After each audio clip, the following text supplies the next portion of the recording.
Un post récurrent qui annonce un sondage sur une chaîne d'infos, je ne sais plus trop sur quelle chaîne, euh, affiche très clairement que les jeunes sont totalement imbibés des conneries que vous racontez sur les réseaux sociaux. Les pyramides égyptiennes auraient été construites par des reptiliens ou je ne sais trop quoi. La Terre est plate, etc., etc., etc.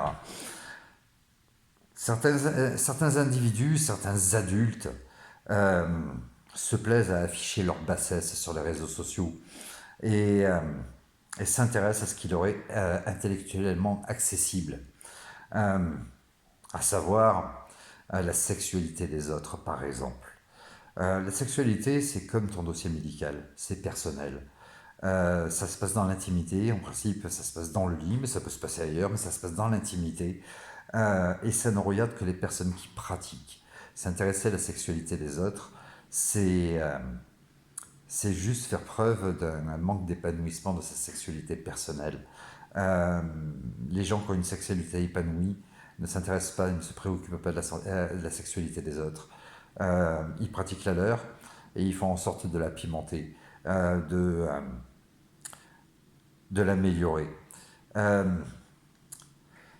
Quand vous avez commencé à parler de la sexualité du couple Macron, elle est transsexuelle, Macron c'est un PD, etc., etc., eh bien, je vous ai envoyé des messages, des commentaires, en vous disant que vous êtes en train de créer un mouvement transphobe et homophobe. Eh bien, ça n'a pas loupé. Les jeunes regardent vos conneries sur les réseaux sociaux et à l'école se créent des moqueries entre gamins. Dernièrement, un adolescent s'est suicidé parce qu'il était homosexuel, parce qu'il était harcelé en permanence à cause de son orientation sexuelle. C'est juste immonde ce que vous faites. Vous êtes responsable de la mort de ce gamin par les conneries que vous balancez sur les réseaux sociaux. Pour nourrir un petit peu votre ignorance, euh, nous sommes des mammifères issus de l'espèce animale, donc. 180 animaux pratiquent l'homosexualité. C'est quelque chose de naturel qui se pratique depuis la nuit des temps. Les Grecs, les Romains la pratiquaient déjà. Euh, Ça ne regarde que ceux qui pratiquent. Comme toi qui te touche devant les films porno, c'est la même chose. Euh, Intéresse-toi à ta propre sexualité, vise à en avoir une ou améliore la tienne, mais cesse de te préoccuper de la sexualité des autres. Les homosexuels, comme les transsexuels, ils ont le droit de vivre. Euh, des études récentes scientifiques, une étude ancienne déjà, avait démontré que les, euh, les égouts des hôpitaux avaient tendance à féminiser les poissons dans les rivières.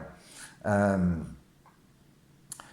Dernièrement, une étude démontre que si une femme enceinte prend du Doliprane, elle risquait de féminiser son enfant. Le garçon risquait d'avoir un micro-pénis, et peut-être que ça peut engendrer l'homosexualité ou ce besoin de changer de sexe parce qu'il ne se sent pas bien dans son corps. Peut-être que c'est les médicaments qui sont responsables de ça. Et dans ces cas-là, eh bien, ça voudrait dire que ces gens-là sont des victimes, victimes encore de l'industrie pharmaceutique. Euh, il se peut que ce soit ça, comme il se peut que ce soit autre chose qui ait déclenché l'homosexualité ou la transsexualité. Mais en tout cas, ça ne mérite pas autant de moqueries. Euh, Qu'est-ce que ça veut dire avoir une sexualité normale? Selon la religion, ça veut dire faire l'amour dans la position du missionnaire uniquement pour procréer. Euh, Est-ce que tu pratiques ça comme ça, toi, ou est-ce que tu y ajoutes quelques petites cascades, fellation, cunnilingus, anulingus, etc., etc. Avant de parler de la sexualité des autres, la transparence voudrait que tu affiches déjà la tienne. Euh, mais ta sexualité, comme celle des autres, elle intéresse personne. C'est personnel, c'est comme ton dossier médical. Vous êtes tellement minable. Vous êtes responsable de la mort de ce gamin. Tous ceux qui parlaient de la sexualité des Macron ou qui se plaisent à balancer dernièrement, Pamela Anderson est un trans. Pamela Anderson, j'ai une amie sur Marseille qui est esthéticienne chez Carita et qui lui fait les soins. Elle est pas transsexuelle. Euh, Elle a vu à poil, etc., etc. Ça pourrait être une transsexuelle opérée, mais elle n'a rien d'une transsexuelle. Dernièrement, c'était l'ancienne Miss France, Lydie Gossuin. Certains se plaisent à regarder des photos des adultes qui laissent vaquer leur imagination sur des images tels des gamins de 6 ans, et ils se les échangent tels des gamins de 6 ans dans des cours de récré. Il ne vous manque plus que l'album Panini virtuel pour coller vos images dessus. Il serait temps de grandir, il serait temps de devenir adulte. Vos enfants verront vos posts un jour, plus tard, parce que quelque part tout est tracé, tout est gardé sur les réseaux sociaux, et vos enfants euh, pourront avoir honte de vous. Euh, c'est juste immonde ce que vous faites. Euh, Elodie Gossuin, qui serait aussi transsexuelle. Alors je vous explique comment se passent les coulisses de ces grands spectacles, plus petits ou grands, puisque mon métier m'a permis d'être souvent dans les coulisses de certains spectacles. Euh, il ne s'agit pas de loge comme ont tous les artistes, hein. Là, il s'agit de derrière des grandes salles avec des portiques où sont imposés tous les vêtements, ça court dans tous les sens. Il y a les coiffeurs, il y a les esthéticiennes qui font des retouches maquillage et coiffure. Ça court dans tous les sens. Tout le monde se déshabille dans le même endroit. On se regarde, on se scrute. Imaginez-vous que si Elodie Gossuin a pu être en défilant en maillot de bain devant des jurys, se changeant régulièrement, etc., a pu être élue Miss France. Je doute qu'elle puisse être transsexuelle. Pour la simple et bonne raison, c'est que les filles, elles ont tendance à se regarder, à s'observer, à se comparer. Il y a une forme de jalousie chez les femmes sur le physique qui est juste énorme. Et s'il y avait eu un sexe, même si certes les transsexuels et les travestis ont des techniques pour cacher leur, euh, leur service 3 pièces, comme on dit, euh, eh bien, à poil ou en simple string pour se mettre en maillot de bain, de nombreuses filles auraient pu voir si Olivier Gossuin avait quelque chose entre les jambes ou pas. Euh, et dans ces cas-là, elle serait plus à dénoncer, une fois élue, à dénoncer qu'Élodie Gossuin est hors concours. Euh, vous avez l'imagination qui est bien plus fertile que votre intelligence. C'est juste répugnant des adultes comme ça. Nous sommes en train de vivre quelque chose d'atroce. D'atroce. C'est la destruction de l'avenir de nos enfants.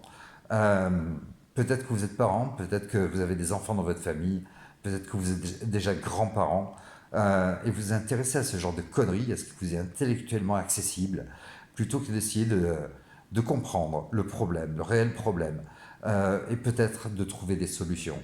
Euh, c'est l'avenir de vos enfants qu'il s'agit. On n'est pas en train de disputer un match de football là.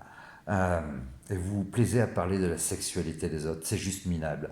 Après, il y en a qui me disent oui, non, mais tu te rends compte, en dénonçant la transsexualité de Macron et de Brigitte et la pseudo-homosexualité de Monsieur Macron, oui, non, mais tu te rends compte, ils sont pédophiles. Il est où le rapport? Déjà, tu as un problème dans ton cerveau, moi je t'invite à aller voir un psychiatre. Il est où le rapport entre transsexuel, homosexuel et pédophile? Alors il y en a qui vont me dire, oui, mais elle l'a rencontré à 14 ans et elle a couché avec lui. Non, non. L'histoire et toutes les histoires qu'on peut trouver, hormis les conneries que vous vous racontez entre vous, à vous inventer des fictions, à suivre des fictions et à aller sur des sites qui sont faits pour des singes trisomiques de 3 semaines. L'histoire dit que la fille de Brigitte a présenté Macron, donc à Brigitte qui animait, qui était prof, mais qui animait un atelier de théâtre. Il avait 15 ans. Mais rencontrer ne veut pas dire coucher. Et nul ne sait à quel moment ils ont consommé. Quand tu rencontres ton petit-neveu, ta grand-mère, ta mère, ton boucher, ton facteur, ça ne veut pas dire que tu baises avec eux. Tu les rencontres. Euh, L'histoire ne dit pas à quel moment ils ont couché ensemble. Peut-être que ça s'est fait de suite, chose qui m'étonnerait fortement, mais peut-être que ça s'est fait à 17, 18, 20, 30. On n'en sait rien. Il n'y a que votre imagination qui joue et vous vous amusez à vous inventer des histoires. Je vous invite à devenir adulte rapidement, à devenir peut-être intelligent, essayer de forcer la chose et à vous intéresser au réel problème. On ne peut résoudre un problème sans être sûr d'en avoir pris connaissance et de le comprendre. Aujourd'hui, il s'agit de l'avenir de nos enfants. Ils sont en train de détruire l'avenir de nos enfants. Et le couple Macron, il sert à rien, je vous le dis. Vous y intéressez beaucoup, vous en parlez tous les jours. Vous faites, c'est grâce à vous qui construit sa notoriété, sa popularité. Benetton avait bien compris ça. Peu importe ce qu'on dit de toi, l'important c'est qu'on parle de toi. Et vous en parlez tous les jours, quotidiennement. Il n'y a pas un jour qui se fait où il n'y a pas une quarantaine de publications sur Macron. Euh, il est responsable de rien, c'est une marionnette qui est juste là pour vous agacer, pour vous insulter, vous rabaisser, etc., etc., pour vous mettre en colère et pour vous pousser à une révolte. Euh, Révolte qu'on aurait bien tort de lui donner, puisqu'il la veut, qui lui permettrait de mettre en place une loi martiale qui annulerait l'ensemble de nos droits fondamentaux, euh, lui permettrait de mettre en place l'armée en renfort de la police dans les rues, et surtout, réfléchissez bien avant d'envisager une révolution, la fin des élections. La fin des élections, ce qui veut dire Macron à vie. Réfléchis bien, surtout si tu en es encore capable. Mais arrêtez ces publications à la con, vous êtes responsable de la mort de ce gamin. Salut.